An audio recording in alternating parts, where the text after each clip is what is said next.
15th Street. What's going on there, ma'am? We have a kidnapping. Hurry, please. Explain to me what's going on, okay? There's a note left and our daughter's gone. A note was left and your daughter is gone? How old is your daughter? 6 years old. She's gone. 6 years old. How long ago was it? I don't know. I just found the note. And my daughter's gone. Does it say who took her? What? Does it say who took her? I don't know. There's a ransom note here. It's a ransom note? It says SBTC. Victory. Please. Okay, what's your name? Are you Ramsey, I'm the mother. Oh my God. Please. I'm sending an officer over, okay? Please. Do you know how long she's been gone? No, I don't. Please, we just got out. Is she right here? Oh my God, please. Okay, Please, there's somebody. I am, honey. Please. Take a deep breath, Please, okay? hurry. Patsy.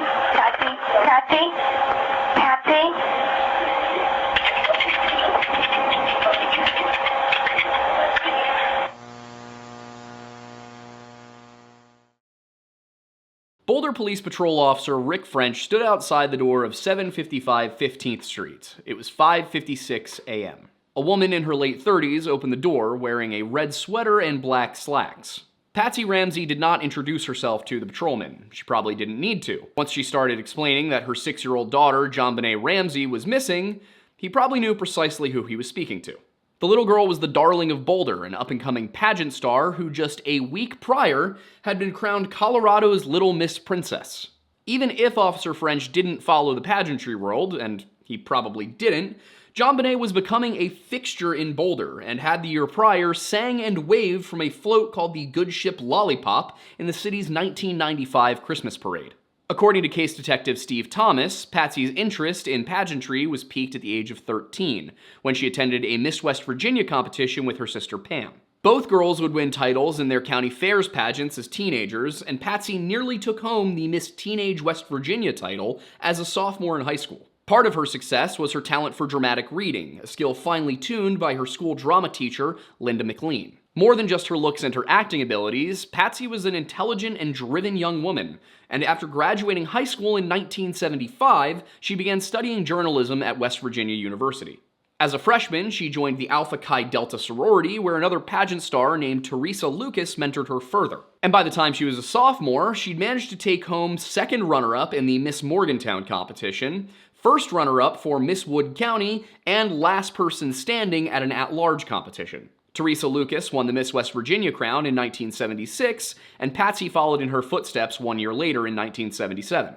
Following that, at the age of 20, she competed in the Miss America pageant, taking home a non-talent award and a $2,000 scholarship. Not long after, she caught the eye of recently divorced John Bennett Ramsey, and the two were married in 1980. But whether Officer French knew who he was talking to or not did not change the severity of the situation.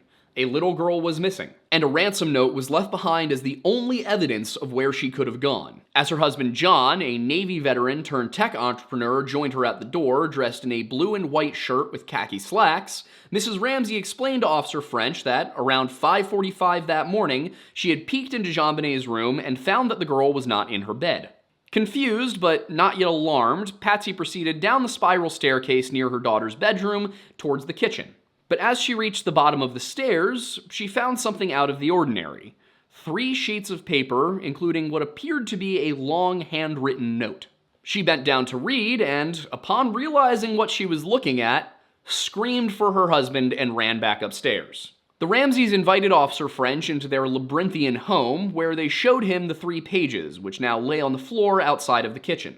Patsy explained that she called 911 immediately after showing John the letter, which upon further reading turned out to be a long and very detailed ransom note. "Mr. Ramsey," it began, "listen carefully. We are a group of individuals that represent a small foreign faction. We do respect your business, but not the country that it serves. At this time, we have your daughter in our possession. She is safe and unharmed, and if you want her to see 1997, you must follow our instructions to the letter." The document went on to make a demand for exactly $118,000 in exchange for JonBene's safe return. If the Ramseys instead chose to go to the authorities or breathe a word to anyone at all, even so much as a stray dog, their daughter would be beheaded. Her remains would be hidden away and they would never see her again. The kidnappers were watching them, listening for any police response or contact with law enforcement. You can try to deceive us, they added, but be warned that we are familiar with law enforcement countermeasures and tactics. You stand a 99% chance of killing your daughter if you try to outsmart us. Officer French may have been puzzled by their decision to go to the authorities with so much at stake, considering the rather low ransom demand as compared to the family's wealth, but if he had any concerns, he kept them to himself. He was there now, so there was nothing that he could do about that aspect of things. French continued collecting information. John was adamant that he had checked all the doors to ensure that they were locked before heading to bed the previous night, and all of them were locked when the patrolman arrived that morning. The alarm system was off, but that wasn't out of the ordinary. They hadn't used it in quite some time. Since they were supposed to be heading to Michigan that morning, the dog was out staying with the neighbors, and nobody in the Ramsey home had heard anything unusual that night. Officer French had John Ramsey take him up to JonBene's room, where he observed that the bedding had been pulled back as though one would be getting into or out of bed. There were no signs of forced entry from the second-floor balcony adjacent to her room, and John said that when he checked the room earlier that morning, he'd seen nothing out of the ordinary. John had also taken a peek into the bedroom of Burke Ramsey, JonBene's 9-year-old brother, and found that his son was still sound asleep. They'd chosen not to wake him up at the time, and he would be ushered out of the house about 2 hours later.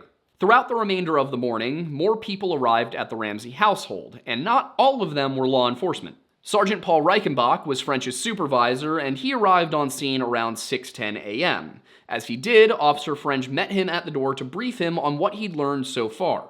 There was a ransom note, and Officer French did believe this to be some kind of kidnapping, but he couldn't shake the sense that something seemed off. Former lead investigator on the case, James Kohler, wrote in Foreign Faction, Who Really Kidnapped JonBene, that many years of dealing with people under stress and at the peak of their emotions often give peace officers a sixth sense, and something was beginning to tickle the edges of French's radar screen. Detective Steve Thomas, one of the original investigators on the case, corroborated that point in his book, JonBene Inside the Ramsey Murder Investigation. It didn't take Reichenbach long to understand what French had meant. Upon reading the ransom note, Reichenbach determined that he was going to need a lot more help, and he requested reinforcements via on-call detective supervisor Bill Whitson.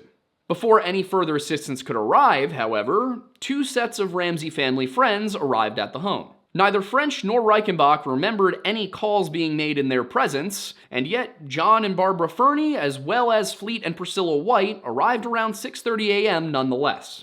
The officers surmised that the other couples must have been called prior to Officer French's arrival in the few minutes between the 911 call and him knocking on the Ramsey door. This was out of the ordinary, but then again, so was the fact that the officers on scene could not find any sign of forced entry into the home.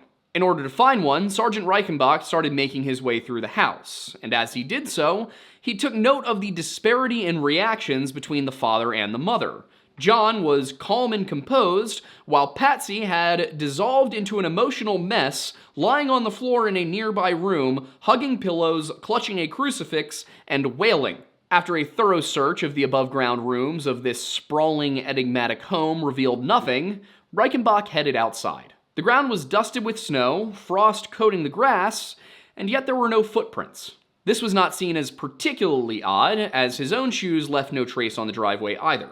Making his way around the perimeter of the home, he searched for an open or unlatched window, an out-of-the-way door, or really any sign of a break-in, but there were none. He made his way down into the basement, where he noticed nothing really out of the ordinary, aside from the maze of doors and narrow corridors which made up the space. One room, reached by taking the left-hand doorway at the bottom of the stairs, proceeding through the boiler room, and then through a second doorway, was blocked off by a white door with a simple wood block locking mechanism at the top. The door was built to open into the hallway rather than into the room itself, and the sergeant pulled at it only for it to remain firmly shut. Finding it locked from the outside as it was, he determined that this could not have been used to enter or exit the home. Later that morning, though at precisely what time is unclear, French would come to the same conclusion after performing his own sweep. The officers were looking for a way into or out of the home, and since this couldn't be one, they didn't bother opening that door.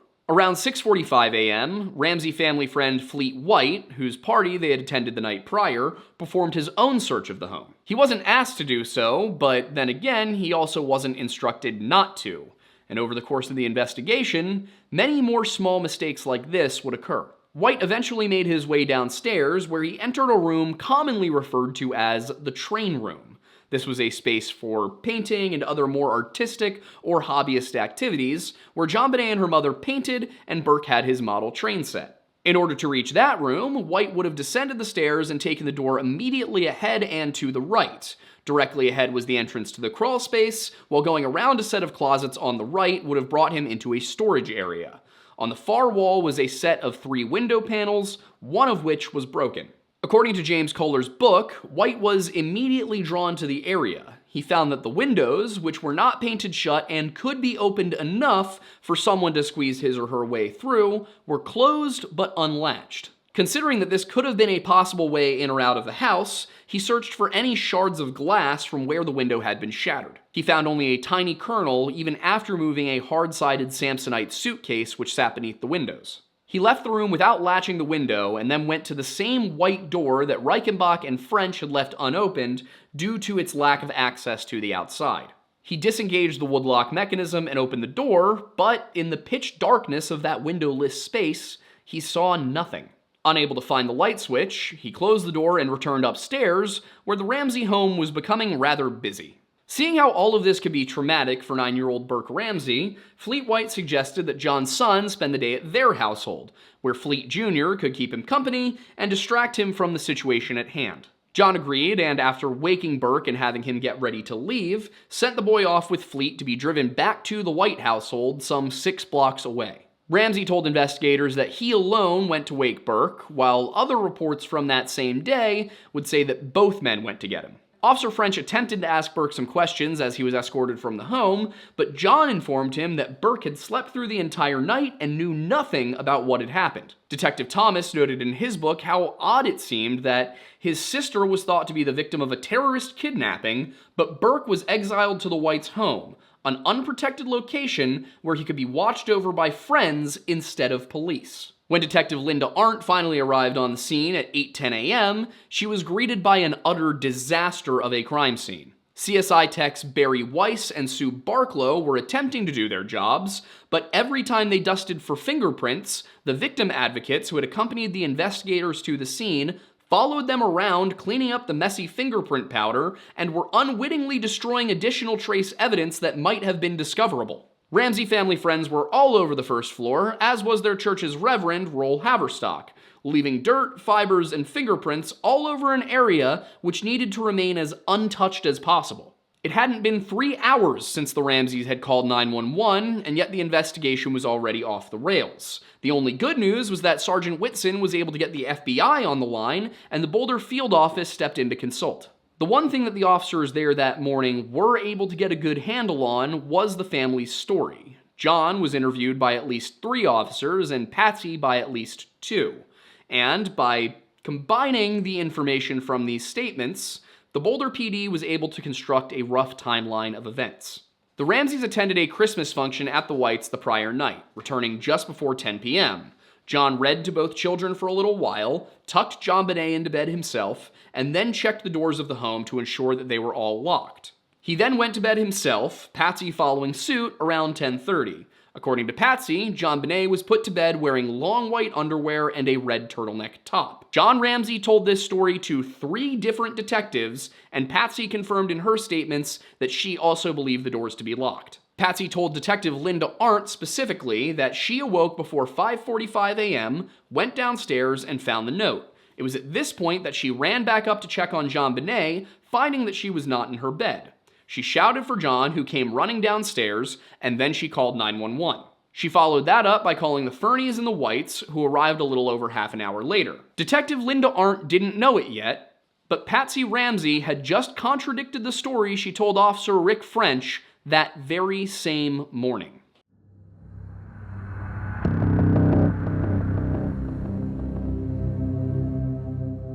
If you're watching this video, you are most likely familiar with something known as the internet. If this is somehow your first time on the internet, welcome, and I think Bo Burnham has a song for you. But assuming you're not brand new to this concept, you may be aware that the internet's a great place, but it's also a very unsecure and somewhat dangerous place. It's also a place that is rife with censorship of the strangest kinds. All of these are reasons that we decided to partner with today's sponsor, ExpressVPN. Now, there's a lot of different uses for ExpressVPN, but the top three are online privacy, data security, and content unblocking. So I could tell you about how your data is basically always at risk anytime you go on the internet, and especially so when you're on a public Wi-Fi server. I could also tell you about how in the United States, ISPs, internet service providers, are allowed to sell your browsing data for profit. If you're in the UK or Australia, where 1984 is an instruction manual rather than a warning book, ISPs are required to keep logs of your internet history. And I could even tell you about how ExpressVPN's solution to this is to reroute 100% of your network traffic through secure servers. So that means your ISP can't log any of your activity and the network owner can't see what you're doing. For me, I really like having that additional layer of privacy when I'm working at a coffee shop or staying at a hotel, any of the things I do whenever we travel. But realistically, my absolute favorite thing about ExpressVPN is the fact that it unblocks content from around the world. And you might be wondering what that means, why it matters. Well, Netflix, Hulu, BBC, basically anybody, they all have different libraries of content depending on what country you're in. So things that might be available on British Netflix aren't available on American Netflix. Now, I've encountered problems in the past where I've needed to watch a documentary for something for work, and I can't because it's not available on Netflix, Hulu, Prime, Max, any of the big streaming services in the US. Now it'll be available over in Britain or Australia or Canada, but I can't get it here. So I gotta go sign up for a $26 a month Philo membership so I can watch Missing 411 The Hunted once. And if you need a reason to pick ExpressVPN over all the other VPN services out there, there's a few, but I think the most important one is the internet speed. ExpressVPN invests in only premium servers, which means that you are going to get consistently faster speeds than with any other service. And another good one is that, if you're like me and all of your passwords were exposed in a data breach for the 6th time this year, ExpressVPN comes with a password manager that securely stores unlimited passwords, credit cards, and notes.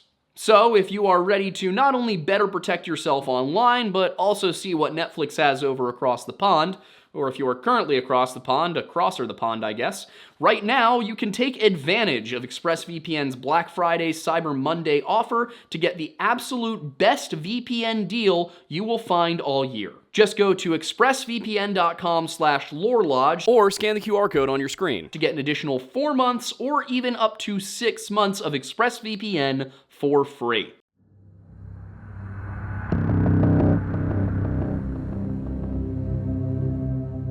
Asked who they believed could be responsible for the kidnapping of their daughter, the Ramseys did not really have any foreign terrorist groups in mind, despite the fact that that's who the ransom note said did it. Instead, John named former employee Jeff Merrick, who had been fired from Ramsey's Access Graphics business in April of that same year.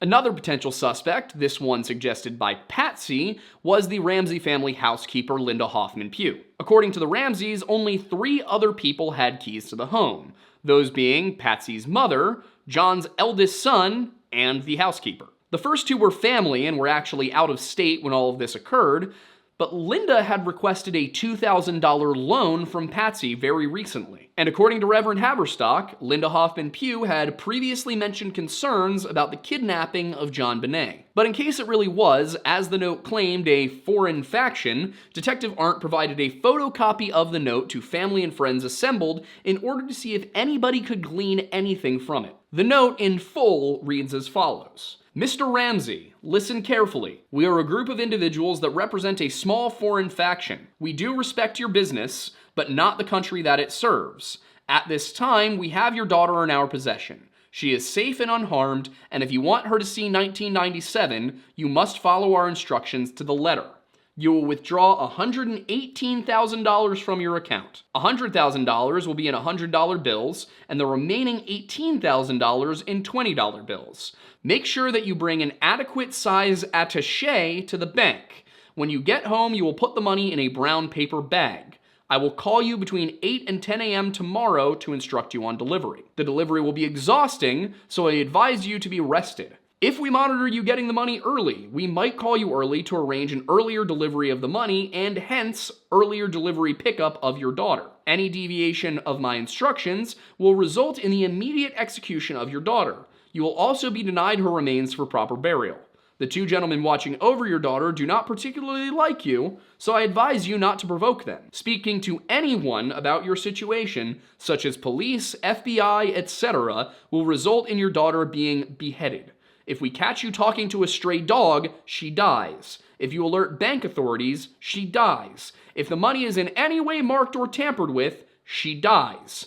You will be scanned for electronic devices, and if any are found, she dies. You can try to deceive us, but be warned that we are familiar with law enforcement countermeasures and tactics. You stand a 99% chance of killing your daughter if you try to outsmart us. Follow our instructions, and you stand a 100% chance of getting her back. You and your family are under constant scrutiny as well as the authorities. Don't try to grow a brain, John. You are not the only fat cat around, so don't think that killing will be difficult. Don't underestimate us, John. Use that good Southern common sense of yours. It is up to you now, John. Finally, the letter was signed Victory!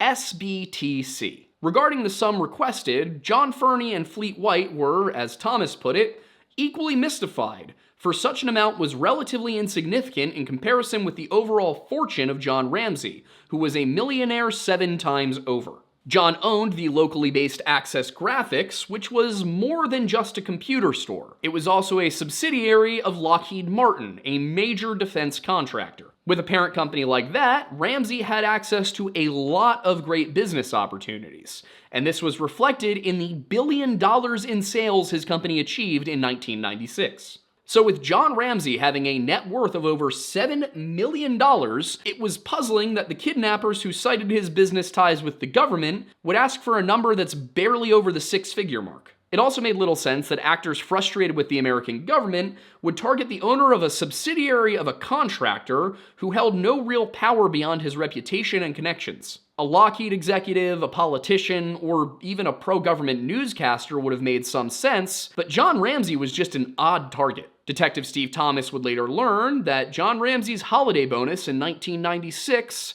amounted to exactly $118,117.50. The wording of the note, however, was also another area of interest. Terms like hence and attaché suggested to the investigators that the author was educated or at the very least highly literate. While not specifically noted by Thomas or Kohler, it is my opinion that the use of the term attaché specifically, rather than the more common bag, container, or case, implies an upper-class lifestyle as well. Educated people use the term hence, but rich people use French. There was also a peculiar degree of familiarity with the Ramsey family history. The Ramseys lived in Atlanta for years before their 1991 move to Boulder, and the author referenced good Southern common sense. As for the signature, nobody was sure what SBTC could possibly mean. But for as much as this alleged kidnapper knew about the Ramseys, he or she knew shockingly little about ransom notes. According to James Kohler, the length, content, and details provided by kidnappers in the note immediately raised questions for the investigators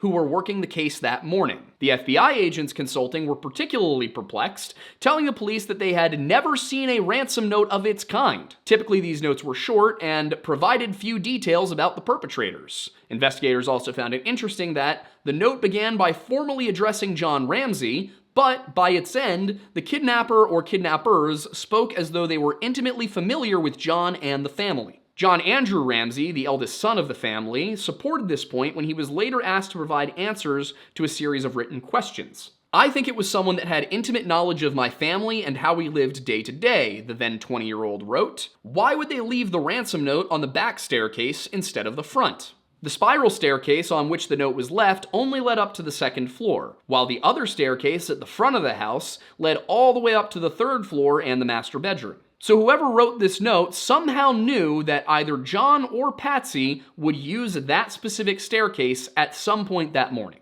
The amount demanded confused him as well. Why did they ask for $118,000, he asked. I could pay that amount. All of this put together presented a very confusing profile. The kidnapper belonged to a foreign faction at odds with the United States government, but was intimately familiar with the Ramsey family's day-to-day life, down to which stairs they used.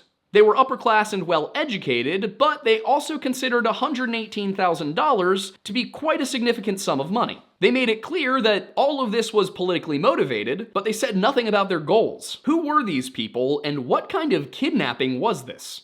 As they would soon find out, it was no kidnapping at all, though the ransom note had said that a call would come through with instructions between 8 and 10 a.m., it never did. Then, around 1 p.m., as the Ramseys were looking more and more anxious, Detective Arndt suggested that he check the house from top to bottom for anything unusual. Ramsey inverted the order, heading to the basement with Fleet White close on his heels. White would later tell authorities that Ramsey led him directly to the train room, at which point White mentioned how he saw the broken window but hadn't found any glass. John Ramsey explained to his friend that he had broken that window the previous summer after locking himself out of the house, and then climbed in that way. As White then continued to search the train room for any signs of an intruder, he heard John Ramsey cry out from elsewhere in the basement. Rushing into the hallway towards the sound of his friend's voice, Fleet White came around the corner and into the boiler room just as John Ramsey flipped on the wine cellar light switch. There, lying just inside the dank windowless space, was the body of 6-year-old JonBene Ramsey. Half covered by a blanket, a pink nightgown laying nearby,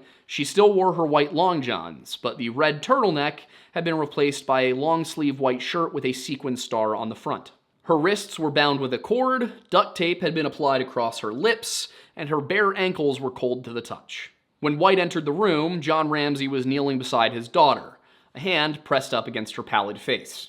White sprinted upstairs, screaming that somebody needed to call an ambulance as John followed behind him, holding JonBene's already stiff body away from him as he carried her out of the basement. While Detective Arndt did check for vital signs and dialed 911, she and everyone else in the room knew from the moment they saw her that JonBene was dead. In the blink of an eye, the entire case changed. What had been a politically and financially motivated kidnapping was now a homicide, and one where every crime scene rule had been broken. JonBene's body was moved when it should have remained in place.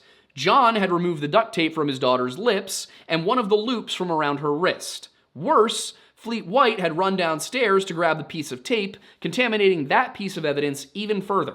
On top of all of that, due in part to the sheer rarity of kidnappings in Boulder, nobody had properly recorded their movements throughout the day. Things only deteriorated further after John placed the body on the floor at the direction of Linda Arndt, as John would soon emerge from another room with another blanket to throw over JonBene.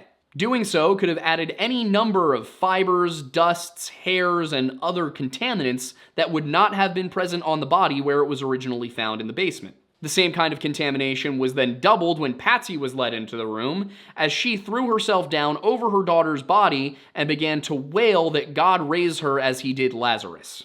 Heartbreaking as the scene was, the detectives over at the Boulder PD were well aware of the manner in which homicides differ from kidnappings. Even if they hadn't been aware, the FBI was on the scene and they didn't sugarcoat it. Not only was this not their case anymore, as murders are local in most cases, but the parents were no longer to be exclusively viewed as victims. The FBI would explain to Commander John Eller's detectives that only about 6% of child murders are committed by strangers, while an overwhelming 54% are committed by family members. Look at the parents, Agent Ron Walker told the detectives gathered in the Situation Room. No bullshit, that's where you need to be. He was right to do so, but that was easier said than done. Because both parents were in the home and a ransom note was found, and it was therefore believed to be a kidnapping, nobody thought to sequester John and Patsy Ramsey, or anyone else for that matter, away from the investigators. If it turned out that they were involved in the death of their daughter, they now knew precisely what the investigators knew. Beyond that, the crime scene had been irreparably damaged in the process of collecting kidnapping evidence. With so much contamination from so many different sources, it would be difficult to prove that anyone committed this murder with anything short of a sworn confession. Furthermore, while the Ramseys were now the prime suspects in the eyes of the police, there was no guarantee that they were the perpetrators. Unless evidence could be found that incontrovertibly proved that a member of the Ramsey family killed JonBene, they had to consider the possibility of an intruder. Despite how much of an uphill battle that all turned out to be, the dedicated team of detectives working the case would find a way to accumulate a mountain of evidence in the ensuing year and a half. The problem was, not everybody in the Boulder justice system agreed as to what that evidence indicated. And that is what we're going to be covering in part 2. I initially wanted to do this as one documentary all the way through, but as I read more and more, going through literally 3 books and 8 hours of interview footage, I realized that in order to do this story justice, I was going to have to do it over at least a couple of weeks. The good news is that as I'm prepping for the next one, Netflix's documentary on this subject is coming out. So I'll be able to watch that and tell you what it got right, what it got wrong, and what it just ignored. Why am I confident that it will get things wrong and ignore things? Well, because every Netflix documentary series ever has done that. We displayed this pretty aggressively in our MH370 videos. But with all of that said, if you want to support what we do here at the Lore Lodge, there are a number of ways to do that, but the easiest, the most direct, is through Patreon. It is $1 a month to get access to exclusive content, which includes our Liquored Lore show, as well as all of the notes, all of the scripts. Are they there right now? No! I'm working on it, but I'm swamped and don't have time. Will they be there by the end of 2024? Yes. You can also just become a member of our YouTube channel right here. You just go beneath this video, click join channel, and then guess what? It's also $1 a month. Now I will say, if you plan on spending more than $1, Patreon is the better value, because as you increase the tiers, you get access to fun little prizes like mugs, posters, and if you join at the highest level, a sweatshirt. Be warned, those gifts only ship after 3 months of consecutive membership, and I will tell you right now, those 3 months, all of the money we made off of your subscription, unless you were at the absolute highest tier, just went to paying for the gift. So please stick around for the 4th. You can also go to TableauRoastingCo.com and purchase our coffee, Mount Pocono Perk, which I designed myself. I was a barista at an artisan roastery for many years, and I know what I'm doing. Read the tasting notes, it tastes the way the tasting notes say it tastes. If you're feeling less like drinking the lodge and more like you'd like to crawl into our skin, you can do so by going to bunkerbranding.com and navigating to the Lore Lodge tab. We have several designs. You've probably seen them on this channel before if you've been watching for a little while. We have 4 t-shirt designs and 2 hoodie designs. Let me tell you right now, those hoodies are comfy. If you're just looking to keep in touch, get updates, interact with other members of our community, you can do so by going to bit.ly/jointhelodge and joining our Discord server. Like I said, that is the best place for updates. Everything goes up there first. You might click that notification bell here on YouTube. In fact, if you haven't, please do. Hit the like button too. If you're still here, I assume you didn't hate the video. But if you want to get updates as the video goes out, rather than when Google's algorithm thinks you want to watch it, join the Discord. Now, of course, videos come out at 4 p.m. every Friday and have for the last 3.5 years. That has not changed, but YouTube just does its thing. If you just want to see my editor, producer, and best friend and I just, chatting back and forth about the cases we've covered, or in some cases talking to guests, interviewing people, all of that, you can check out our live show. That is Monday nights at 7 p.m. Eastern, and it goes out on Spotify and all other podcasting platforms the following morning, no, not the following morning, 2 mornings later, Wednesday at 5 a.m.